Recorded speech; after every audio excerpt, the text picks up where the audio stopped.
আজকে বাইরে অনেক শীত, তার মধ্যে যদি হাঁসের গোশ ভুনা আর ছিট পিঠা কেমন হয় বলুন তো বন্ধুরা, একদম জমে যাবে।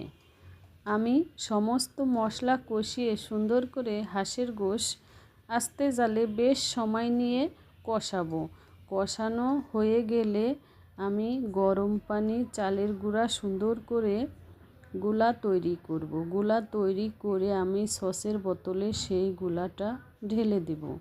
ঢেলে দিয়ে সসের বোতলের মুখ সুন্দর করে ঝাঁঝরা করে ফুটা করে নেব। ফুটা করে নিয়ে যে যারা ছিট পিঠা তৈরি করতে পারেন না, শুধু খেতে পারেন, তাদের জন্য এই রেসিপিটি ফলো করে ছিট পিঠা বানাবেন। খুব সহজে ছিট পিঠা তৈরি হয়ে যাবে। আর যারা আমার চ্যানেলটি সাবস্ক্রাইব করেন নাই, দয়া করে সাবস্ক্রাইব করুন। আর নতুন নতুন রেসিপি পেতে আমার চ্যানেলটি ফলো দেন। এই যে দেখুন কি সুন্দর, হাতের ছোঁয়া ছাড়াই, চুলা মাখাবে না, আশেপাশে মাখাবে না, খুব সহজে তৈরি করে ফেললাম ছিট পিঠা। আসসালামু আলাইকুম। হাঁসের গোশ ছিট পিঠা কে কে পছন্দ